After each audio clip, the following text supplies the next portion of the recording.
So good evening students. Today we will see the current affairs analysis dated from 5th to 7th October 2024. The first article related to the Israel conflict. So West Asia la இருக்கக்கூடிய conflicts. So அதில் மெயினாக அதில் map படிச்சுக்கோங்க, very important for your examination. So இதில் யமன், அப்புறம் Oman, அப்புறம் இந்த இடத்துல யுஏஇ வரும், அப்புறம் யூ ஹேவ் கத்தார் ஹியர், அப்புறம் சின்னதாக பெஹரின் வரும், அப்புறம் இங்கே யூ ஹேவ் குவைத், அப்புறம் you having Saudi Arabia here, இதில் ஈராக் வரும், அதுக்கப்புறம் இங்கே ஈரான் வரும், அப்புறம் யூ ஹேவ் இஸ்ரேல், இதில் ஜோர்தான் வரும். Jordan is covered with Syria also, Syria here. இந்த பக்கம் இஸ்ரேல் வரும், லெபனான், இந்த கான்ஃப்ளிக்ட் நடக்கக்கூடிய பகுதிகள் இதெல்லாம் important for your examination. So show the map.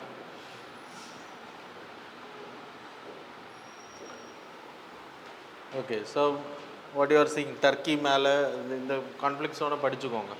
இப்போ இதில் நியூஸ் என்ன அப்படின்னா, October 7 வந்து லாஸ்ட் இயர் அட்டாக் பண்ணாங்க, 1 year ஆகி இங்கே கான்ஃப்ளிக்ட் முடியலை. ஸோ இங்கே யாரெல்லாம் ப்ளே பண்ணுறாங்க அப்படின்னா, ஈரானோட proxies, that is Hezbollah, Houthi, அப்புறம் Hamas.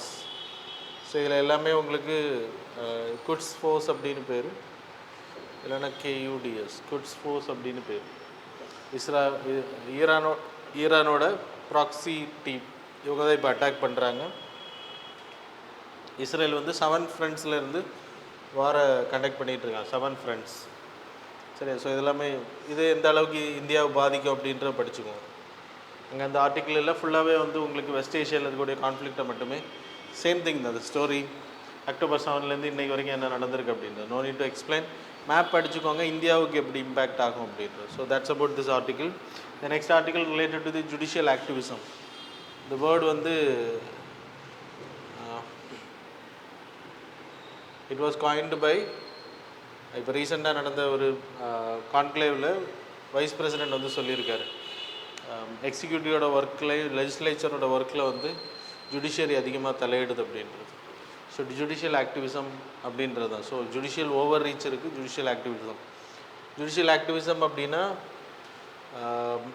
when there is a legislature, executive, judiciary. So judiciary வந்து பண்ணக்கூடிய ஒர்க் வந்து ஜட்ஜ்மெண்ட்ஸ் கொடுக்கறது, கேஸை விசாரிக்கிறது. They don't have the power to make executive legislature. So இதை வந்து தேவைப்படும் பட்சத்தில் பண்ணுறாங்க அப்படின்னா அதுக்கு பேர் ஜுடிஷியல் ஆக்டிவிசம் வித்தவுட் எனி. இப்போ example, there is no law for like sexual harassment. அப்போது விஷாகா கைட்லைன்ஸ் ஒன்று க்ரியேட் பண்ணாங்க. Vishaka guidelines was created during 1997. So நம்ம 2013 சட்டம் ஏற்றுற வரைக்கும் விஷாகா கைட்லைன்ஸ் தான் நடைமுறையில் இருந்துச்சு, prevention of sexual harassment and workplace act. So அந்த ஆக்ட் க்ரியேட் பண்ணுற வரைக்கும் விஷாகா கைட்லைன்ஸ் தான் நடைமுறையில் இருந்துச்சு. இதுதான் judicial activism. So when there is no law, they can also create a law, guidelines பண்ண முடியும். அது மாதிரி எக்ஸிக்யூட்டிவ் ஆர்டர்ஸ்லேயே அவங்க வந்து ஸோ ஆர்டிகிள் 142 எப்படி பண்ணுவாங்கன்னா, ஆர்டிகிள் 142 மூலமாக they can direct, it's a decree or order, புரியுதா? த நெக்ஸ்ட் இஸ் ஆர்டிகிள் 32, அப்புறம் ஆர்டிகிள் 21. ஸோ இந்த ஆர்டிகிள்ஸ் மூலமாக they can impose the judicial activism. So judicial activism அப்படின்னா, இப்போ example like an NGO that is service minded, ஒரு news பேப்பரில் ஒரு விஷயத்தை பார்க்குறாங்க அப்படின்னா, what they will do, those people will go and help. அது மாதிரி ஜுடிஷியரியில் இருக்கிறவங்க, when there is a no case, ஒரு செக்ஷுவல் ஹராஸ்மெண்ட் நடக்குது, பப்ளிக் இஷ்யூ ஒன்று நடக்குது அப்படின்னா, சூமோட்டோவாக அந்த கேஸை எடுத்து வைப்பாங்க, விசாரிப்பாங்க சூமோட்டோவா. ஸோ அதுக்கு பேர் judicial activism. When they are going beyond their judicial limit, their separation of power cross பண்ணி போனால், that is judicial activism actually. சரியா? ஸோ இதுக்கு முன்னாடி இதெல்லாம் பண்ணியிருக்காங்க அப்படின்னா, it's a broader interpretation of எப்படி பண்ணுவாங்கன்னா broader interpretation for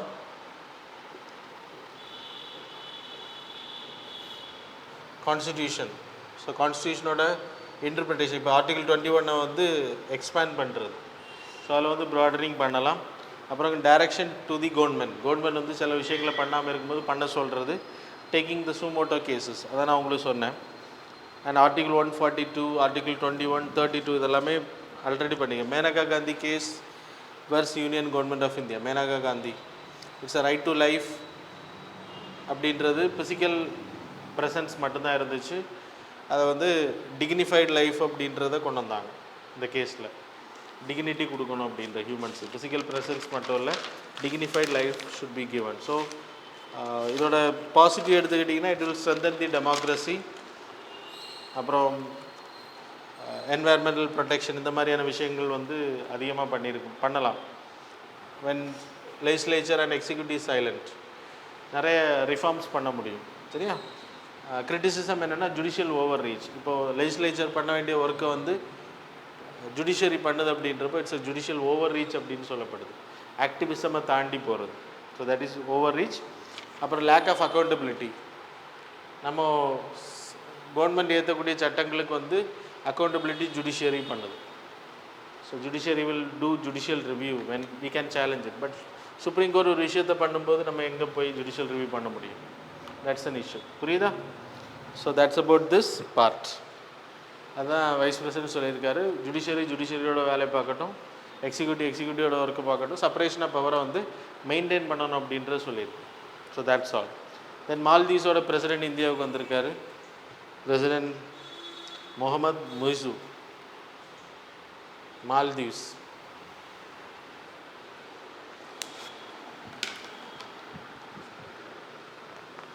so Maldives எந்த அளவுக்கு இம்பார்ட்டன்ட் அப்படின்னா இந்தியன் ஓஷன் ரீஜனில் இட்ஸ் அன் இம்பார்ட்டன்ட் கண்ட்ரி. அப்புறம் Sagar initiation, security growth for all in this region. Then இம்பார்ட்டண்ட்டாக நம்ம மினிகா ஐலண்ட்ஸ்லேருந்து Lakshadweep, Minicoy island that is a last island, ரொம்ப நியரஸ்ட் அப்படின்னா that is about 17 nautical miles. நம்ம மால்தீவ்ஸ் ஐலண்டுக்கும் மினிகா ஐலண்டுக்கு இருக்கக்கூடிய டிஸ்டன்ஸ். அது மாதிரி இந்தியாவோட வெஸ்டர்ன் கோஸ்ட்டுக்கு 300 நாட்டிக்கல் மைல்ஸ். அப்புறம் மால்தீவ்ஸ் வந்து 8 டிகிரி சேனலில் வருது. This is 8 degree channel. அது கீழே இருக்கக்கூடிய 8 டிகிரி லேட்டிடியூட், அதுக்கு பிறகு 1.5 லேட்டிடியூடுக்குள்ளாடி இந்த மால்தீவ்ஸ் ஐலண்ட்ஸ் வருது. So it's a main way of sea line of communication.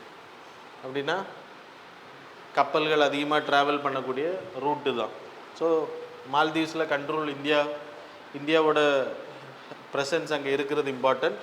அப்புறம் சைனாவோட angle, China is going very closer to Maldives. So அப்போ சைனாவோட ப்ரெசன்ஸ் அங்கே இருந்துச்சுன்னா அவங்க வந்து நம்ம இந்தியாவை வேவு பார்க்க முடியும். ஸ்பையிங் பண்ணுறது, நம்மளோட கப்பல்கள் மூவ்மெண்ட் எல்லாமே அவங்க கண்காணிக்க முடியும். So that's a main thing. அப்புறம் ரேடிக்கலைசேஷன் ஆஃப் மால்தீவ்ஸில் இஸ்லாம் கண்ட்ரி. ஸோ இந்த கண்ட்ரிலேருந்து நிறைய பேர் டெரரிசத்தில் ஜாயின் பண்ணுறாங்க. ஐஎஸ்எஸ் முன்னாடி ஜாயின் பண்ணியிருக்காங்க. ஸோ அவங்கள வந்து ரேடிக்கலைசேஷன் பண்ண வேண்டியது நம்ம கட்டாயம். ஏன்னா இங்கே வந்து எக்ஸ்ட்ரீமிஸ்ட் குரூப் இருந்தாங்க அப்படின்னா சம்டைம்ஸ் இட் வில் நெகட்டிவாக மாறும் இந்தியாவுக்கு அப்படின்றது தான். ஸோ அதனால் we need to radicalise this groups. அப்புறம் நம்மளோட diplomatic relation 1965 we started. 1988 there is an operation of Cactus. தீவிரவாதிகள் அந்த நாடை பிடிக்க போனப்போ நம்ம தான் ஹெல்ப் பண்ணோம் அவங்கள வெளியில் கொண்டு வர்றதுக்கு. அது மாதிரி 2004 சுனாமிக்கு ஃபஸ்ட்டு கண்ட்ரியாக நம்ம அவங்களுக்கு ஹெல்ப் பண்ணோம் அப்பார்ட் ஃப்ரம் அதர் கண்ட்ரீஸ். அது மாதிரி மேசில்ஸ் அஃபெக்ட் ஆனப்போ அந்த கண்ட்ரியில் கிட்டத்தட்ட 30,000 வேக்சின்ஸ் நம்ம ப்ரொவைட் பண்ணதாக சொல்லப்படுது, டோசஸ். அது மாதிரி மால்தீவ் டிஃபென்ஸ் பீப்புளுக்கு நம்ம ட்ரைனிங் கொடுத்துருக்கோம். Indira Gandhi memorial, there are lot of things are there we constructed. அதெல்லாம் நீங்கள் பார்த்துக்கோங்க.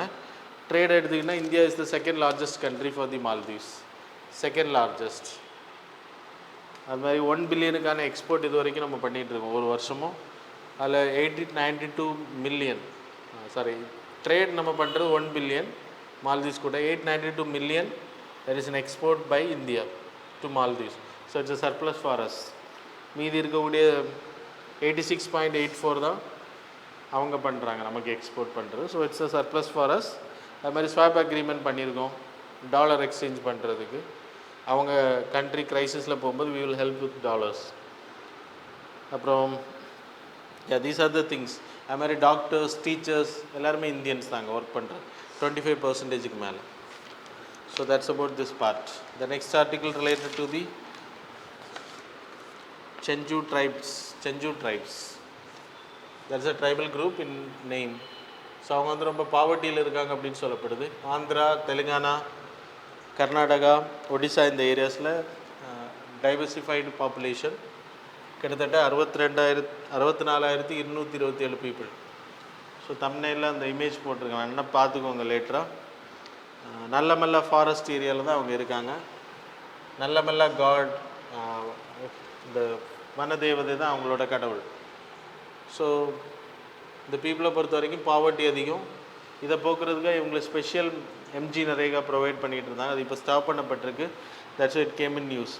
இவங்களோட லாங்குவேஜ் வந்து செஞ்சு லாங்குவேஜ். இவங்களோட ஒர்க் வந்து ஹண்டர்ஸ் அண்ட் கேதர்ஸ், ஹனி தேன் எடுக்கிறது, ரூட்ஸு வேர்களை பிறக்கிறது, அப்புறம் கிழங்குகள், இந்த மாதிரியான விஷயங்கள். இவங்களுக்கு ஃபாரஸ்ட் ரைட்ஸ் இருக்குது ஆக்டில். They are the particularly vulnerable tribal group. Particularly vulnerable tribal groups na no? No. So education la no literacy rate.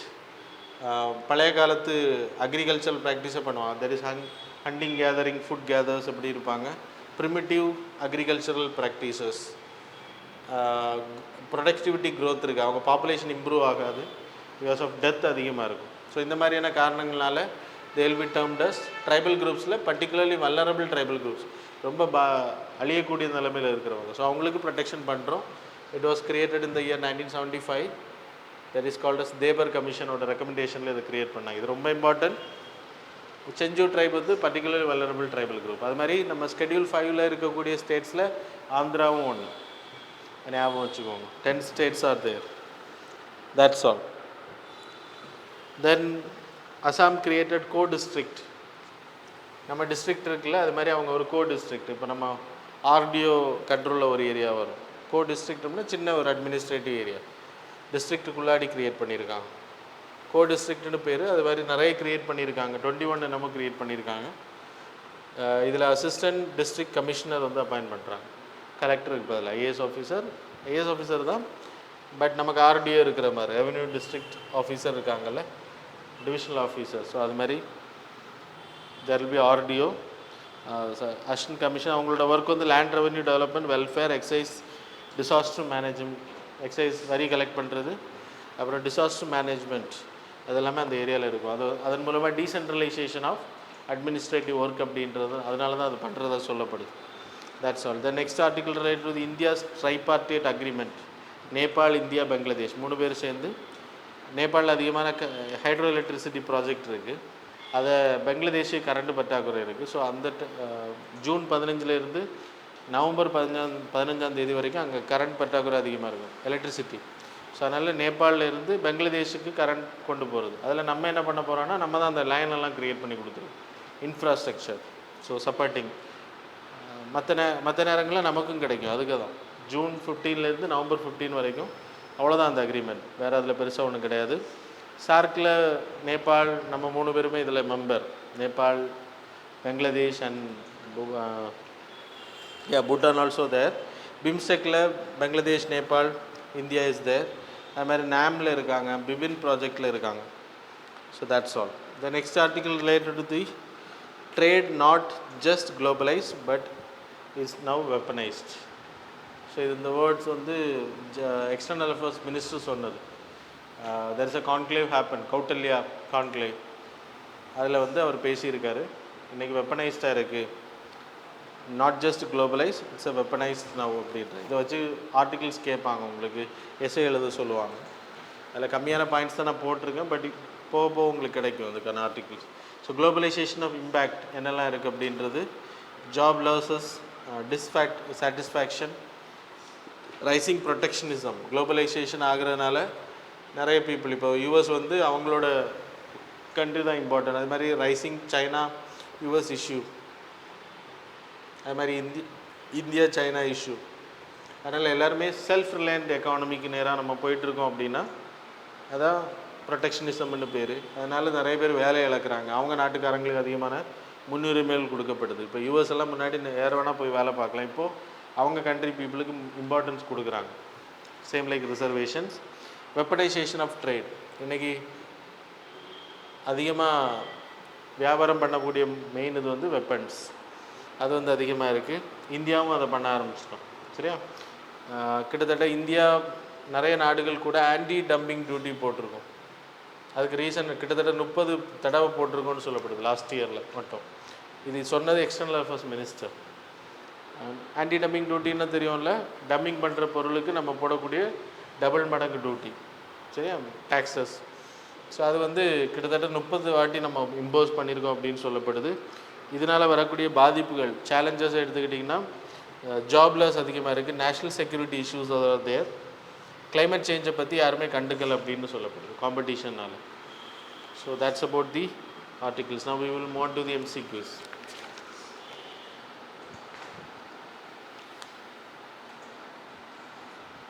Question number 1, consider the following statement. Statement number 1, with reference to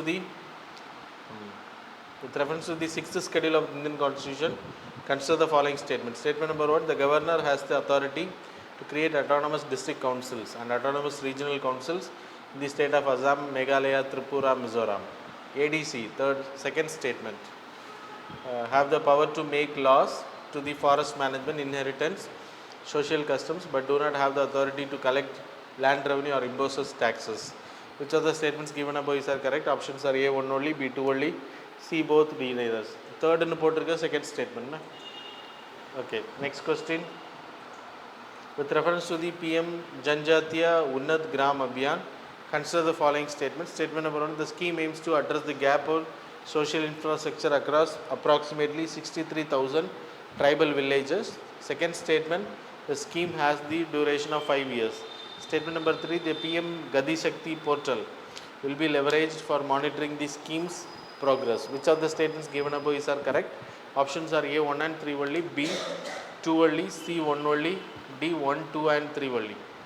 Question number 3, Chagos archipelago recently seen in news is situated in which of the following oceans? Options are A, Indian Ocean, B, Pacific Ocean, C, Atlantic Ocean, D, Arctic Ocean. Question number 4, which among the following are the classical languages in India? Languages listed below. First one, the Marathi, second Bengali, third Prakrit, fourth Malayalam, fifth Tamil. Select the correct answer using the code given below. Options are A, 1, 2, 3 only, B, 2, 4 and 5 only, C, 4 and 5 only, D, all of the above. Question number 5, consider the following statements regarding Bharat generation. So Gen, statement number 1, Bharat Gen focuses on developing multilingual and multimodal AI models to promote Indian linguistic and cultural diversity. Statement number 2, it is launched under the National Mission on Interdisciplinary Cyber Physical Systems of the Department of Science and Technology. So which of the statements given above is correct? Options are A, 1 only, B, 2 only, C, both, D, neither. Now we will see the answers for the previous. Question number 1 answer is D. Question number 2 answer is B. Question number 3 answer is B. Question number 4 answer is B. Question number 5 answer is C. So that's all about the current affairs and MCQ. Thanks a lot for joining with us.